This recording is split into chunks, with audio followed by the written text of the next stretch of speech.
I have never worked in an organization where we've had quotas. I've employed as many as 1,000 people, most of them union, in the entertainment industry, and I'll damn sure tell you that there is a body count going on. Does DEI work? Yes.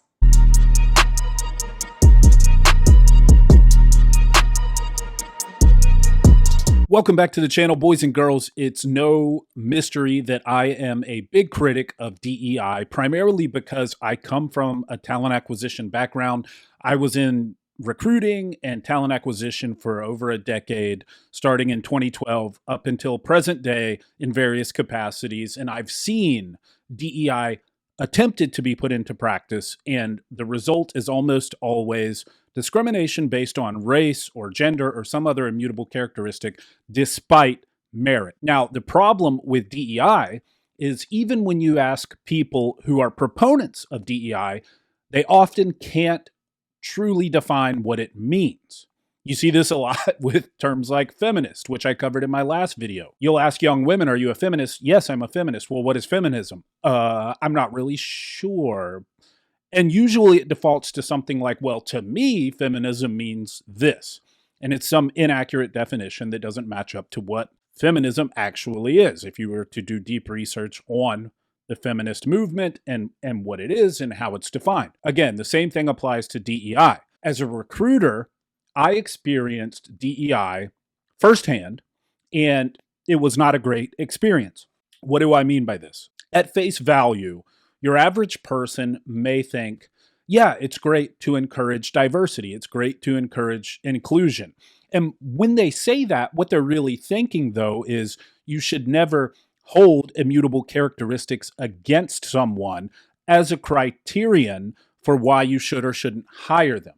And that is a valid way to go about this. But that is not what DEI programs encourage. When I started recruiting, it was said to us explicitly, we do not hire based on race, gender, age, disability, any other immutable characteristic. And what you've seen over time is that has basically flipped. DEI, when put into practice, becomes exactly that. It becomes using race as a criterion for hiring, using gender as a criterion for hiring, using disability as a criterion for hiring, using sexual orientation or gender identity as criteria for hiring.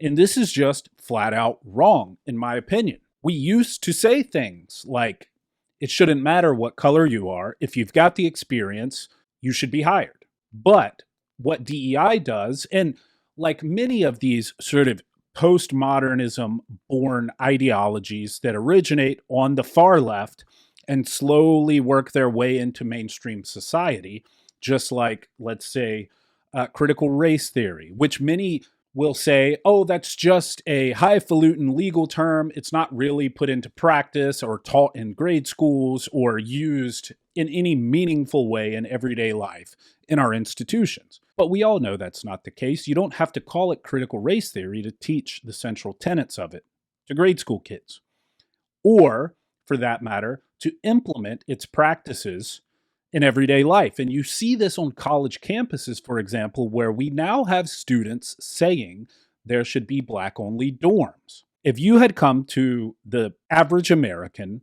5-10 years ago and said to them, do you think it's acceptable to have dorms that are only for people of one skin color? They would say, oh my God, no, that's preposterous. That we got rid of that with the Civil Rights Act.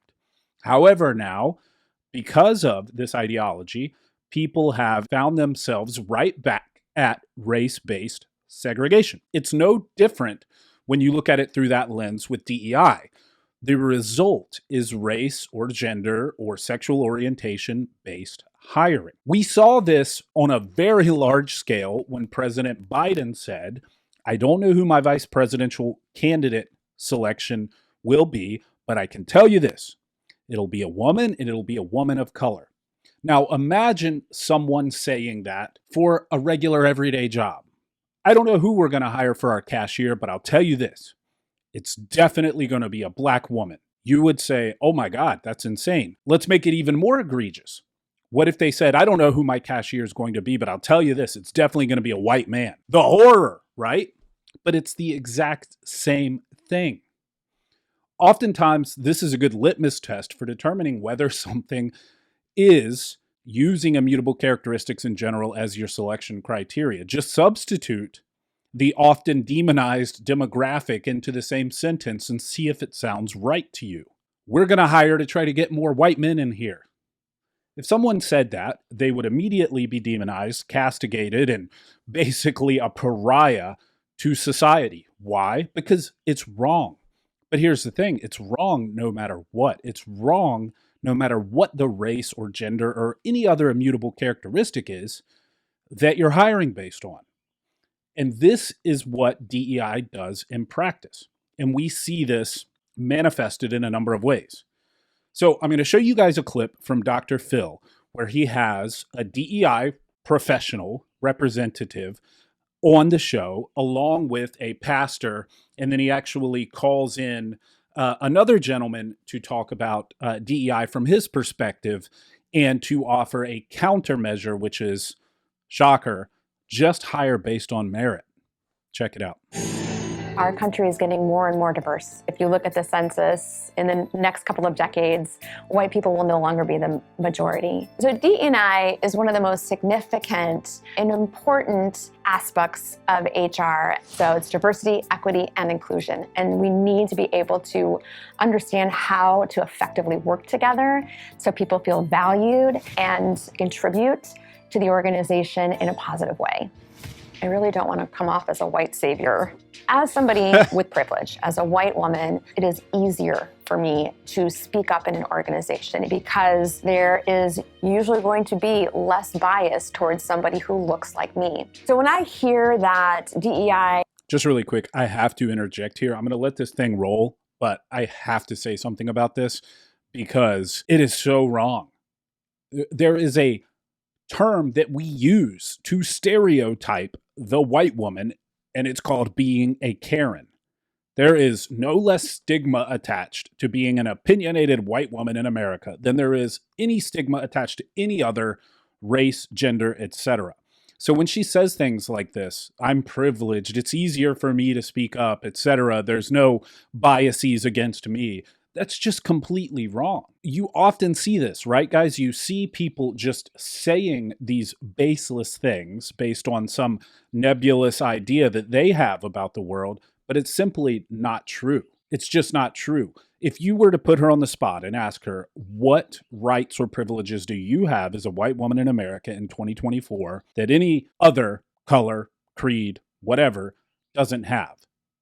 What rights or privileges? Because certainly DEI programs or affirmative action or any other number of institutional measures that we've implemented don't give you any rights or privileges that others don't have. In fact, they do the opposite, usually. I just have to interject there and say that. We'll talk more about this later on in the video, but it just drives me crazy when people just offhandedly say things like this as though it's the accepted truth or fact and rooted in some type of actual data, but it's not the case. All right, let's go. Is sort of a liberal agenda. That goes back to the fact that DEI is not charity work. Businesses are helping them get in touch with their customers, they're improving their employer brand, and they're able to be more creative and innovative based on their diverse population. I have a hard time accepting that anyone thinks that these are negatives. DEI is about building more inclusive processes. To me, the idea of no DEI, it just doesn't make sense to me. Welcome. Thank you. When you say diversity, what do you mean? For me personally, and I think for the industry in corporate, we are looking at it broadly. We're looking at diversity as bringing in different backgrounds, whether that is industry experience, race, gender, sexual orientation. Well, now, wait a minute. When you're doing diversity training, you're not talking about industry experience. You're talking about racial diversity. You're talking about gender. we're talking about all of the above. I think good diversity programs are really about broadening perspectives within an organization. And I've certainly worked for organizations where, we only want people from a specific background. And that can be very limiting and impact what your organization looks like in terms of race and gender. Okay, well, you just said what it looks like. Mm-hmm. And that's what one of the big criticisms is that it's what it looks like, that there's diversity of bodies, that you've got a certain number of one from a certain race, another race, another race. Has nothing to do with diversity of ideology, has nothing to do with diversity of background. It has to do with quotas. Right. True? No, I have never worked in an organization where we've had quotas. I've employed as many as 1,000 people, most of them union, in the entertainment industry, and I'll damn sure tell you that there is a body count going on. Does DEI work? Yes. I have seen tremendous success in... Are you aware there are hundreds of studies that suggest that it doesn't work? There are also studies show that it does work. Far if you look fewer. at the Harvard But Business those are Review, done. Deloitte. Well, let's look at the Harvard Business Review, because they actually did a study. The study found that over 5 years, 800 plus businesses consistently lost diversity in their managers, that no improvement in the proportions of white women, blacks, Hispanics, and Asians, and the participants feel external power trying to control their behavior. If you've had to sit through any of these diversity trainings, you know exactly what he's talking about in terms of feeling that external forced pressure. I know many people in the corporate environment who have had to sit through these, many of them women, many of them people of color, and they're like, man, this is such BS. Oftentimes what it does, and I think this study is getting at that, is it makes them feel alienated because they're like, I just want to be treated like everyone else. Don't pander to me based on my skin color. Don't pander to me based on my gender. Let's focus on doing our job. And how about we just don't care about the fact that I'm a black woman, you're a white man, you're a Latino woman? Why can't we just focus on maximizing revenue, which is our job here in this sales department? That's what I hear more often than not from people who are in these environments and have to sit through this. The only time I hear otherwise, shockingly, is from people like this woman whose job it is to push this agenda on the employees. So you end up with this atmosphere of white men like me who are sitting there feeling like crap because they're essentially demonized. And it's implicit. It's not anything that is generally explicit, although there have been examples of it being explicit, like with Coca-Cola, where they basically had training on how to be less white, which is insane. So we're bringing people in to embrace diversity, to encourage all these different backgrounds, yet we're telling one group, here's how to be less like yourself. Here's how to not be your true self, and we want to do that for the sake of others. So we're embracing immutable characteristics of a certain type, but not your type, right? You guys can see how this is just awful to do to people. Both sides, whether you're the majority, which often in America people will consider in these DEI trainings straight white men, or if you're on the other side of it, let's say a queer black female, you generally feel like this is a waste of time. Why are you singling me out? Can we just do our job and get on with our lives? And I'm sure many of you can attest to this and you've experienced this yourselves. So I can only lean on my experience. So I've worked for 13 different companies throughout the course of my career.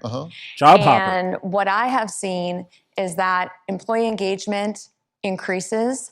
Employees care about diversity programs. Candidates care. I'm coming from a recruiting background. Candidates ask about diversity, equity, and inclusion, and it is important to them. There have been studies on Glassdoor that have shown that a good percentage of people will not accept an offer with a company that doesn't have intentional DE&I programs and initiatives. I come from a recruiting background. I've interviewed thousands and thousands and thousands of candidates. I've worked with hundreds of companies. I have never once had a candidate ask me anything about a company's DEI program.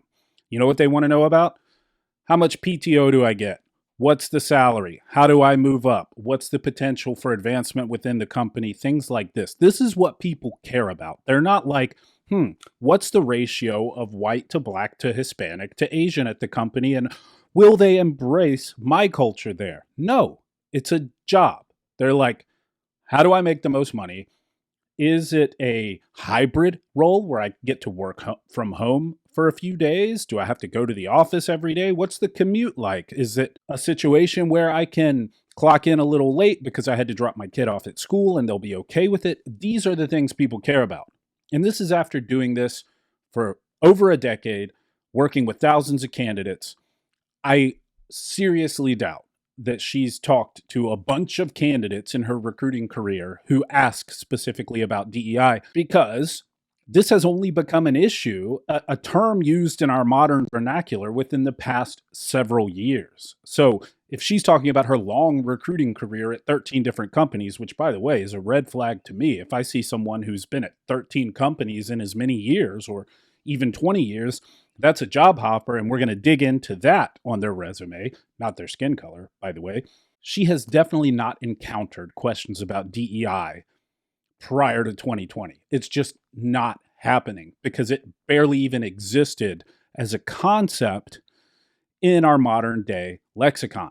All right, I promise I'm going to let it roll, but I just had to say something there as someone who's done exactly what she's done for many years and even owned my own company with 100 employees. So here we go. Talk to me, Pastor. Okay, so Preach on, brother. yeah. Well, a few things. If DEI works anywhere, it has to work everywhere. Let me tell you where DEI does not work: the NBA and the NFL.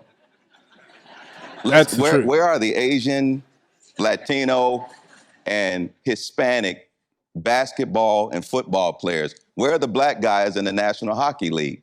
Those businesses are performance-based. It really comes down to, Dr. Phil, the issue of justice.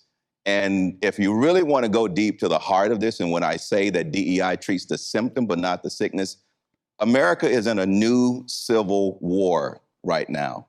The first civil war was the North versus the South. The new civil war is a war of ideologies concerning justice. And it's really going to come down to who gets to define what justice is, whether that's biblical justice or social justice. When moral law stands alone and DEI initiatives are based upon that, somebody gets to pretend that they are God. I want to bring another important voice to this conversation, Eric Smith. He's an associate professor of rhetoric at York College of Pennsylvania and a public policy research scholar. He's joining us virtually. Eric says DEI should be called EMC, Equality, Merit, and Colorblindness. Eric, thank you so much for joining us. Thank you for having me. I just need to say that the EMC that you mentioned was actually created by Christopher Rufo. He started that going on. And those principles are things that I like, but I would call DEI, contemporary DEI anyway, critical social justice. You say that we're told demanding merit hurts minorities. Why is that being taught? Why is that being preached? Well, it's being preached because people think that minorities don't have the same opportunities to acquire the same education as white people. Also, in oversimplification, what we should do then is not get rid of merit. We should help those students acquire those resources. Okay, now, you got criticized for saying that you thought Black students should be taught standard English. Talk about that. Well, that took place on a listserv in my field of rhetoric and composition, which is better described as woke studies at this point. And I'll be happy to come back on the show and explain that one day. Okay. But what I said was, I was pushing back on the idea, the almost universal idea, that teaching standard English to Black kids was a form of racism because you're asking them to speak white. I, as a pragmatist, say, well, you're giving them tools so that they can go out into the world and be happy, successful, and fulfilled. They're not replacing however they talk. They're adding standard English to however they talk. Doesn't it strike you all as weird that people consider standard English a white thing, quote unquote? How racist is it to assume that standard proper English is a white thing? It has nothing to do with race. It's the primary language of this country, and we learn reading and writing. Literacy is employing standard English, standard proper English. You see this time and time again throughout this ideology where people have the bigotry of low expectations when it comes to things like the inability of Black people to use standard English, or the inability of Black people to obtain an ID to vote, or when you make statements as simple as hiring based on merit puts minorities at a disadvantage. What's implicit in that statement? You don't think minorities are as capable, or you don't think minorities have the merit necessary to meet the job requirements. Now, we can look through all kinds of statistics that show that that's just not the case. I think one of the highest demographics of college graduates in our modern era is actually Black women. When you start looking at these things empirically, you see that these arguments are nothing more than racist at their core.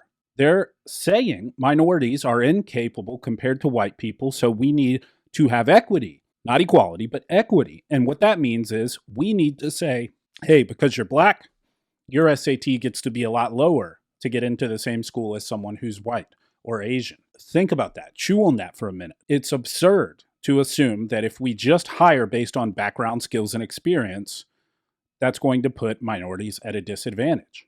They're very capable, just as capable as white people.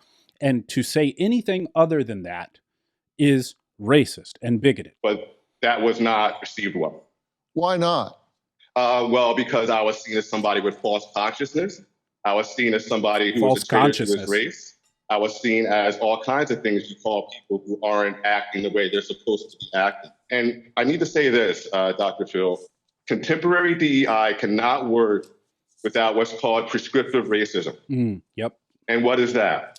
It's when you have a script, basically, a list of things that a person of a particular race is supposed to abide by. And if he doesn't, he is considered inauthentic or defective. You get this from Black people as well as white people, right? In fact, contemporary DEI cannot stand without prescriptive racism. It is prescriptive racism. Is it not ironic that you have a conversation about DEI that's taking place where the single proponent for DEI is a white woman, and the two opponents of DEI who advocate for meritocracy are Black men? It is interesting. I mean, the dynamic that you saw there was very interesting, right? It's basically a white woman telling Black men that they're disadvantaged and she needs to help them. I just think that that's so gross. And this is the way these types of people think. Anyway, I wanted to point that out, but I also want to show you guys another clip of this woman, Rachel Kargas, on a podcast where she's talking about DEI recruiting. DEI recruiting basically comes down to race-based recruiting, gender-based recruiting, recruiting based on immutable characteristics, something that for as long as I've been a recruiter was a huge no-no. You don't hire based on race. And it sounds crazy to even have to say that, but today, most large companies have DEI departments, and there are efforts at hiring based on race. You know, at a company that I worked at, we actually had a head of diversity. We talked a ton about, recruiting for diversity. We had KPIs or goals around how we were going to recruit for this diversity. Think about that for a second. We're talking about recruiting, and they have KPIs, key performance indicators, for how they're going to recruit for diversity. How else can you quantify recruiting for diversity other than saying, hey, have you been finding candidates who check these boxes? The boxes being immutable characteristics like race, gender, etc. So here she is saying explicitly that they were recruiting based on race and gender. They were recruiting based on diversity KPIs. That's corporate speak for where our performance, our success is measured by how much we can recruit people who look different. Now, this is in direct opposition to what she just said on Dr. Phil. I've never worked at a company where the DEI program required us to recruit based on race or gender. I hope you guys realize that. Let's watch the rest of this. And yet, when we had a company all hands, 95% of the presenters were white men. Most of the executive leadership was white men. So there's a lot of hypocrisy there, and it's very hard to hold on to your diverse talent or to recruit in new diversity. All right, guys. So you can see there that what she's saying is this company had a DEI department. We had DEI KPIs in our recruiting, so we had to hit certain metrics. That says we're not recruiting just on merit, because why would you have diversity metrics, diversity KPIs for recruiting if you weren't just looking for the most qualified people? And then she says, but the company was hypocrites because a lot of the leadership were white males. She's saying explicitly she wants the workforce to look a certain way. Now, what if it just so happened that the most qualified people for those jobs at that company happen to be white people? This is the inevitable conundrum that you run into in the DEI space. You have to exclude qualified candidates based on their race. So what she's saying there is, even though maybe these guys were just the best qualified candidates, they all happen to be white. By the way, we live in a majority white country, so the chances of that happening are pretty high. Even though that's the case, she didn't like the fact that a large majority of the leadership or the people presenting at this company all hands call were white. And she sees that as being hypocritical. Well, what if that's just how it shook out when you hired based on merit? Ultimately, you have to make a judgment call under this paradigm. You have to say, look, we've got enough white guys. Now we're only going to hire, quote, diverse candidates. So basically, we're going to discriminate based on race against white men, so race and gender, and focus our hiring efforts on getting in people who look a different way. Now, what could happen here? If you hire based on race and gender, despite qualifications, you run the risk of hiring less qualified, less capable individuals.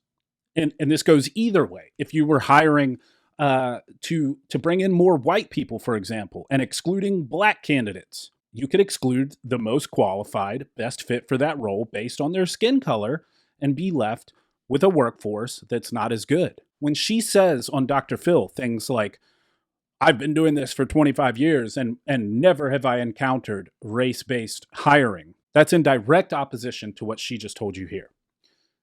In recruiting, they had KPIs they had to hit to hire for diversity. Can you think of any other key performance indicators that might quantify whether you're recruiting enough diversity other than making the KPI those immutable characteristics? How many women did you interview? How many black people did you interview?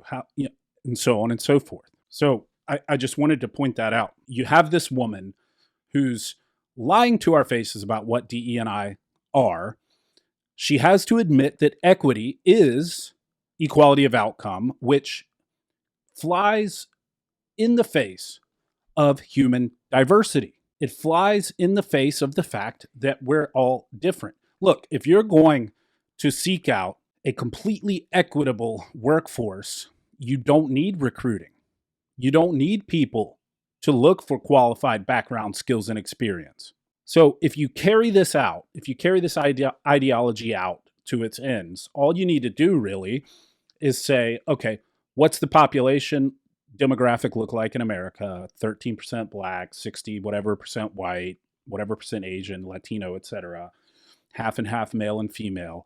Let's just bring in people that meet that requirement, ignore everything else, and that is the ultimate DEI. I just think it's an awful, toxic discriminatory, racist, sexist, all the bad words explicitly in these DEI programs, especially when it comes to talent acquisition. And then when it comes to day-to-day operations within a corporation, all it does is alienate people based on their immutable characteristics. It creates a weird tension in the work environment. And you guys saw the Harvard Business Review study showing it has the opposite effect as intended anyway. We have to get back to just hiring based on merit, background, skills, experience. Are you qualified? Are you a good fit? Do you have the right attitude? Are you a hard worker? Do you have good references? You're hired. I don't care what you look like. I don't care if you're black or white or Asian or Latino. I don't care if you're a man or woman. You're hired based on those criteria.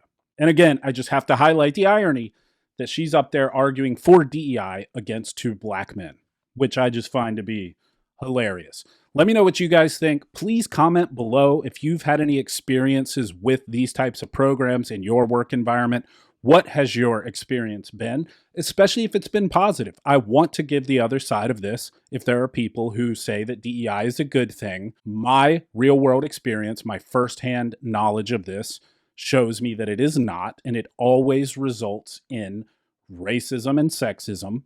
It results in hiring people based on immutable characteristics, which is an awful thing to do. It was an awful thing to do prior to the civil rights movement. It's an awful thing to do now in the other direction. It's never going to result in a healthy working environment. And furthermore, it shows that it decreases diversity in the long run, which is just insane. It's insane that these things still get pushed. Tell me your thoughts. Let me know your experiences. I appreciate you guys. Please consider subscribing to the channel. I will continue to delve into these cultural, social, and political topics, give my side of things, and hopefully get your side of things as well in the comments. Thanks a lot, guys. Until next time, bye.